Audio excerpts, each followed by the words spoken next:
All right, welcome to 52 weeks of C Sharp and .NET. I'm going to start doing some C Sharp and .NET every week here, live code, just show some stuff that I've been working on.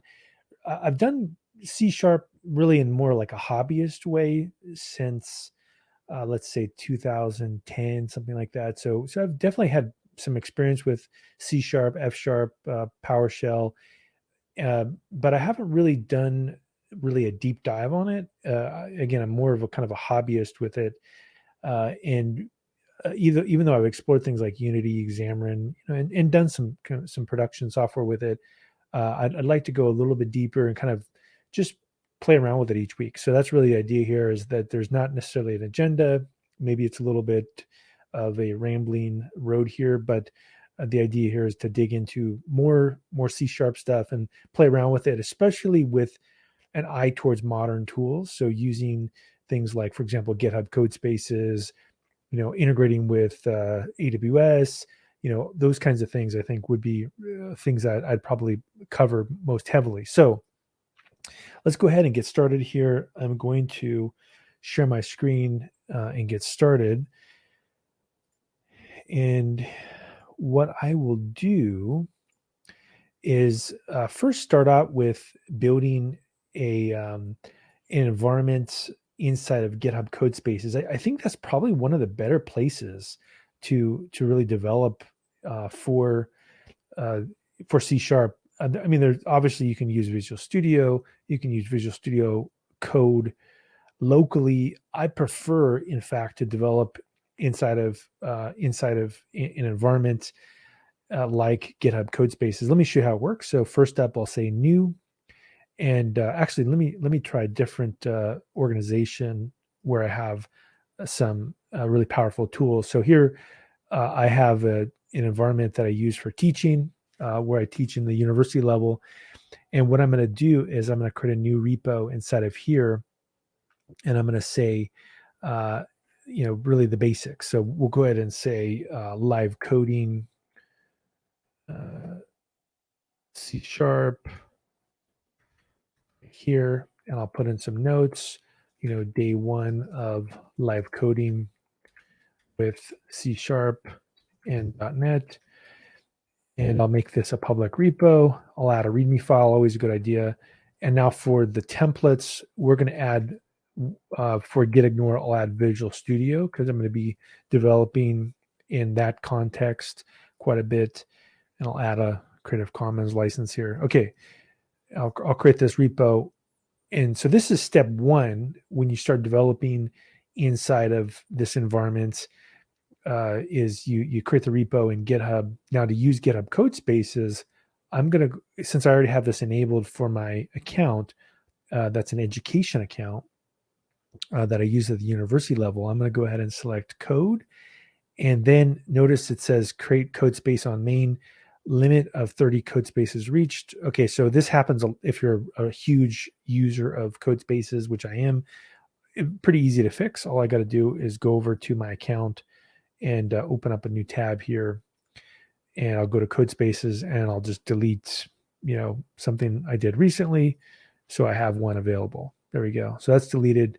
Now, if I refresh this, you can see now that it's been enabled. Now, if I go here, I'm going to do a custom Codespace. So by default, you can get a pretty powerful machine, like a 2-core machine. But because I'm going to be compiling code and doing a bunch of stuff in C Sharp here, I want to get a really beefy machine. I'm going to scroll down here to the 16-core machine with 32 gigs of RAM and 128 gigs of storage. This will be really, really useful for me when I'm doing C Sharp compilation. There we go. Now this thing is set up and ready to go. Again, what's really awesome about this environment here is it's got all of the bells and whistles for me that I would need to be a developer for C Sharp, .NET, in addition to all the things that people are doing with Python and Jupyter Notebook, etc. And so what I'm going to first do is configure the color theme right here, and I'm going to go to dark mode Visual Studio that seems like a good one for me to select. There we go. You can see I've been able to configure that. Also make this a little bit bigger as well. Like I like a slightly big screen here. And a couple of things to point out that are awesome is that let's just show you one thing that's nice about GitHub Codespaces for doing development work here is if I say, for example, references, let's add a references section to my code. What's nice is that if I want to, I can preview. So I can select this. There we go, right? And I can preview my markdown changes. But I also have really incredible integration with GitHub. So if I say git status, look, I have a README file. I just say git add README, boom. And now I can go ahead and commit this adding change to README. And then if I just say git push, I don't even have to do SSH keys or anything.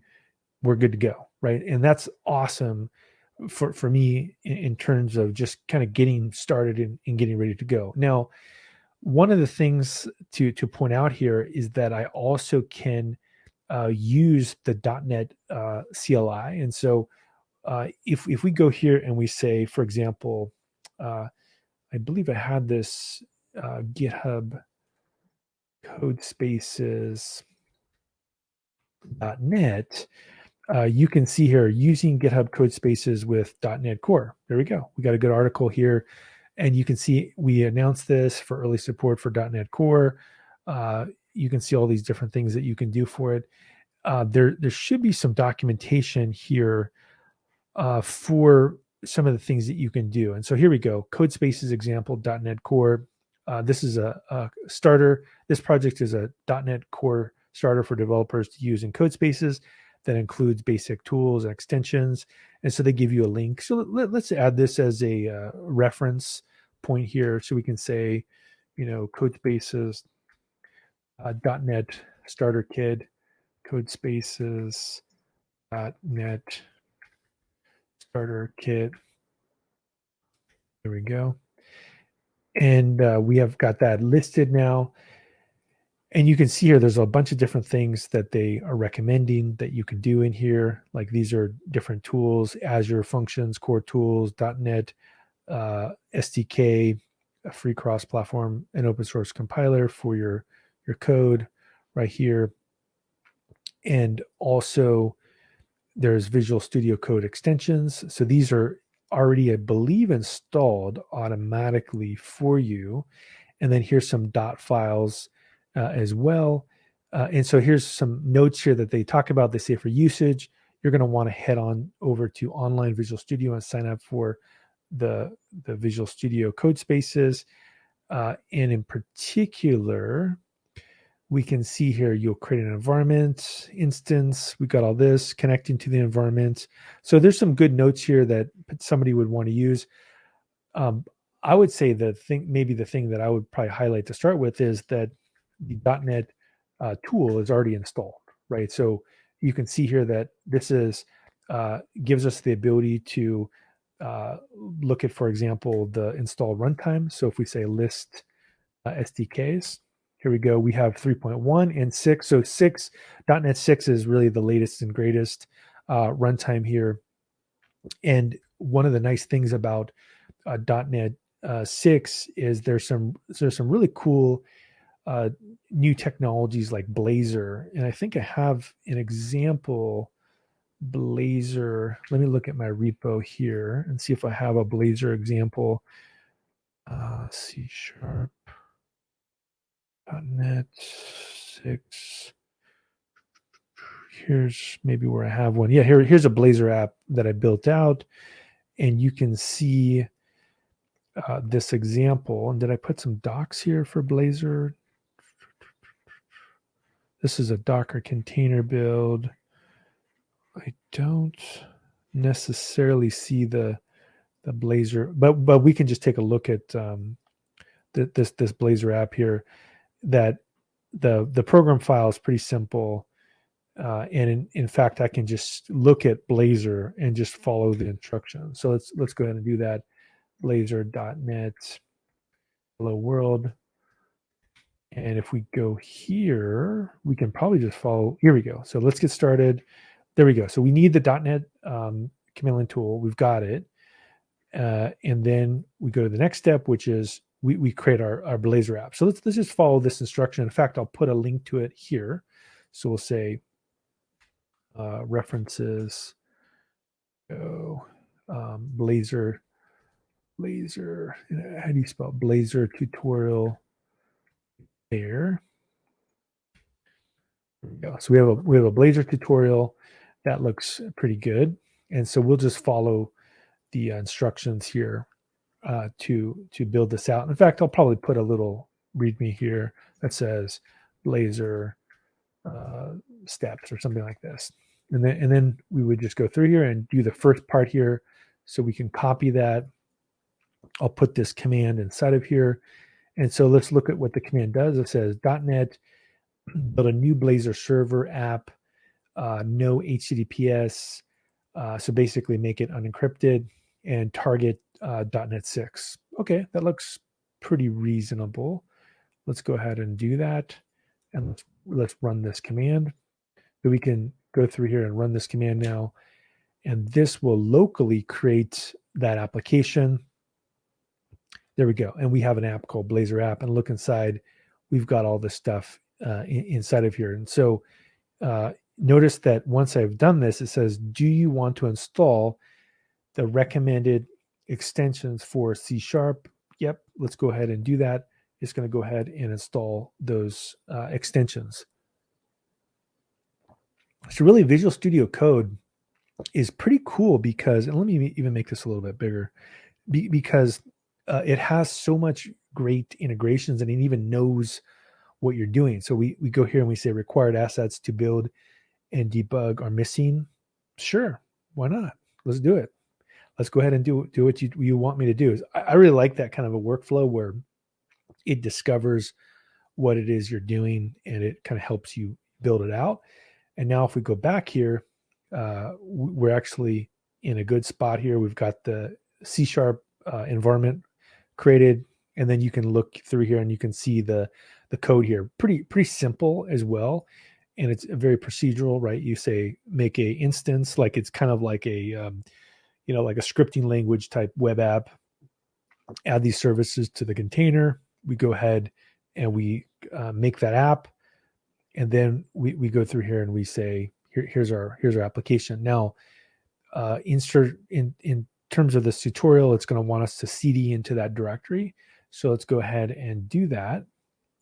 So let's cd into the Blazor app directory. There we go. And then next up, let's take a look at the different components. So we have the program file, which I was just taking a look at. This is the logic, and this is where we would configure it. The app.razor is the root component of the app. The pages directory is some of the web pages. And then the CS_proj is the app project and its dependencies. And then the launch.json file is any kind of a setting that we want to change. Like, for example, if we wanted to change the port number, that's all you need to do. And if we go through here, in order to run it, all we need to do is do .NET watch. So let's go ahead and try that out. Let's see if this works. .NET watch. And there we go. Hot reload is enabled for a list of supported edits. See this? So that this is pretty sweet, right? Is that I can actually start, coding. And this is the part where the GitHub Codespaces plays a role, is that I can actually go inside of here and open up a browser and look, it's automatically figuring out the port that I need. And I just click on this, and now I can actually preview my application in real time. And if I want to go through and I want to pick the counter, right, there we go. We're able to actually get this thing working. So really cool stuff here. And in fact, I've got this real-time, preview menu right here. And so if we want to keep going, one of the things that we can do is we can look at the pages index file and take a look at it. In fact, let's go to that. Let's go to pages, go to index, and here's the template right here. And let's just change it so you can see the reloading in action. we'll go ahead and we'll say reload, and look, the file changed, hot reload, boom. And if we go back to our application right here, look, we've got the second exclamation point. If I want to add a third exclamation point and say, welcome to your new app, I keep changing, like, or I put, changed it. Changed it via hot loading. Yes, right. And now what's cool about this, look, it's hot reload, hot reload, hot reload, and look, there we go, right? We see that this thing is actually running in real time. So pretty sweet, actually, workflow. And if I go through here and I say next, we already went through that. We tried the counter. Now, if I wanted to, I could, I guess, look at this code and like mess with it a little bit. Sure, let's go ahead and do that. Let's look at the counter code here. So you can see how the logic works is that we have a page title right here, counter. It's a button, and it initializes a variable right here. That's a private variable that has a state of 0. And then it just does a increment right here, which is that it increases each time. Now, I guess if I wanted to play around a little bit, what I could do for fun is I could change this to 1, and let's see if we can change this code as well. And let's see what happens if I refresh. There we go. Look, see, it's already started at 1, but everything works, right? So I can tweak even the C# itself, and it does hot coding, which is, again, pretty sweet here. And now, if I want to add a component to this, what I could do is I could actually tweak this. So it says open the Razor file in the text editor of your choice. In this case, I'm using GitHub Codespaces. It already exists. Add a counter component to the app's homepage by adding counter element at the end of the index. Okay, well, that's kind of interesting. Let's try that out. So if we go back here and we go to the index, notice that, again, it doesn't have the counter component, but I can actually pull it in. And if we go back to home, look, there's a counter, right? And it's able to actually slurp that in. So that's definitely pretty cool. I like that. I like that feature of this framework.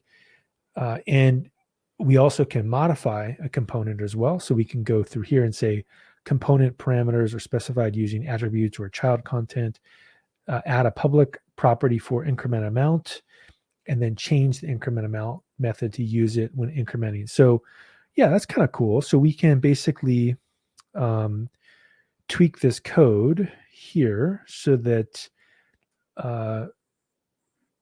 it is able to actually let someone choose how much the counter will increment, right? Makes sense to me. So if I go back to our app, I can go to the counter, tweak, swap out this code block, which again, still is running hot coding.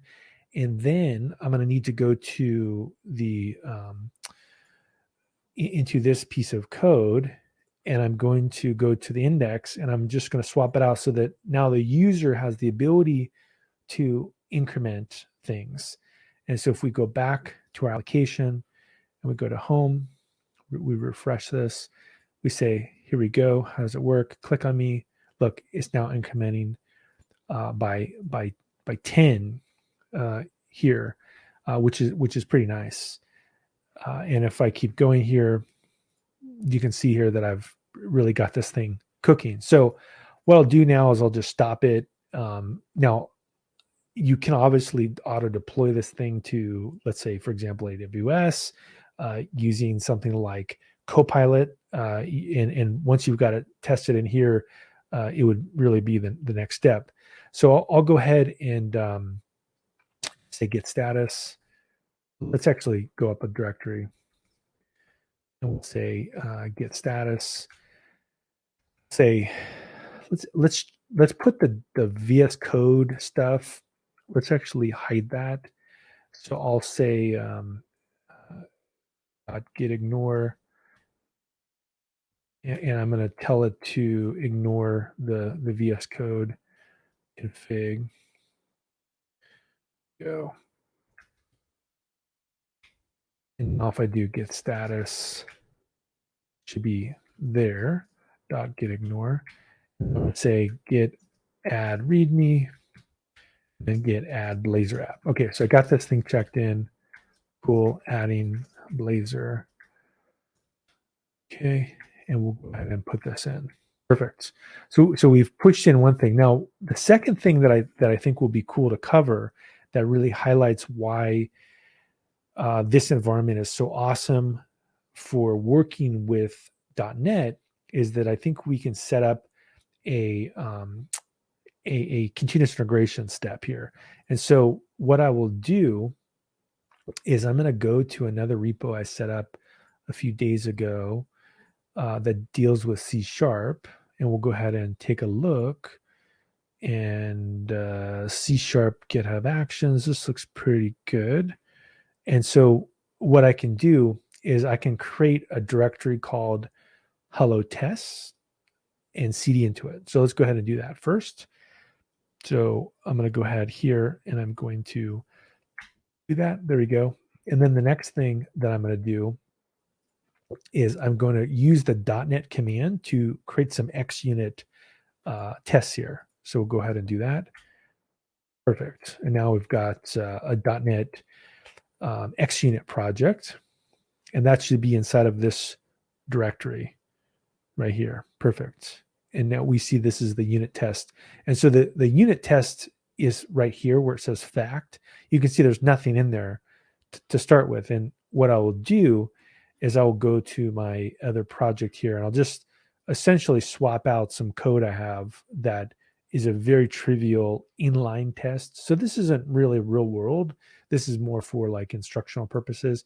And what I would do is create a test here that asserts that 2 and 2 is equal to 4, and then I would add an add function. So again, this isn't real world. I would separate this stuff, and they would be in different files and everything. But just for the sake of getting something working, I would just go through here and I would save it. Now, what do I do in order to build this project locally here? Fairly straightforward. What we can do is I can again go back to this project, and I'm going to set up. I'm going to look at the continuous integration script I have and actually follow the steps that I use for a continuous integration process. So I'm going to run this command first is .NET restore, and we'll go ahead and do that. So this will go through and just if there were any dependencies, it would fix them. I think I can just say .NET restore like that, and so it says, "Yep, we're good." And then the next step that I would do would be .NET build no restore, and this just builds the project. In this case, I don't need the hello test because I'm in the directory, but I'll just run it right here. There we go. This compiles it, no warnings, perfect. And then the final thing that I'll do is I'll run the tests, and we'll go through here and we will run this test. And again, I'll just take out the hello test because I'm in the directory. And then we've got this thing. You can see here that C# is really a very, very good experience in this cloud-based development environment. If I want to check this in, pretty simple. I just go through here and I say git status, git add hello tests, git commit, adding unit tests. Now, if we want to get really tricky here, which we do, and useful, let's now do continuous integration. How do you do this on this platform? Pretty straightforward. What you do is you go to this section called Actions right here. And once we set up Actions, notice here with GitHub Actions, this is for building, testing, deploying code, making code reviews, all this stuff. In fact, it'll even tell you what it suggests, like, okay, here's build and test a .NET or ASP.NET core project. Here's how to build desktop apps, whatever it is you want to do. If you want to do deployments, right, to Azure, to Amazon, to Google, whatever it is you want to do, you can go ahead and do this if you want to do continuous integration. So all this is really, really cool stuff. we're going to do our own workflow here because I've already got my action set up. I'm going to go back to my other project. I'm just going to copy this, right? Because I'm going to keep it simple. And if I go into this action file, let's just paste this. I'll even clean this up a little bit. Like, I don't really care about pull requests for now. In a real world project, I would. I don't care about it for now. And I want to just make it as small as possible. But what I do care about is we want to run it on Ubuntu. I want the .NET version to be 6.0, and then I want to run these 3 commands. I want to run dependencies or put them into the build if they're needed. I want to compile the code, and then I want to test the code. This is kind of classic continuous integration. If I go ahead and I select that button, this will build the process. And if I go to the actions icon right here, we can see, there we go. We're compiling our project and building it and testing it. And this works so seamlessly on the this GitHub Actions environment. Here we go. We're setting up .NET. This is the first part. This is installing the dependencies that are necessary. Essentially doing the .NET install, the command line tool. This is installing dependencies if they're necessary. This one is running the tests, and then we're able to complete. And if I click on this button right here, I can go ahead and say create status badge. I can copy this status badge, and then I can go here and I can actually paste this inside of our project. Perfect. And we've got this thing working. I can go ahead and I can commit these changes. And now I've got a full working continuous integration as well. So we're able to cover a lot of stuff, right? And if I want to go back here, I can do this, right? I can say get pull, and all of my changes are back. So really, for doing .NET, I think the GitHub Codespaces environment here really is one of the cooler environments that you can work with because of this tight integration with the rest of GitHub Actions, and really getting continuous delivery working. And so if you have a chance, go ahead and check this out. So next week, I'll keep building stuff inside of C# and we'll kind of go to the next step of our journey. All right. Talk to you soon.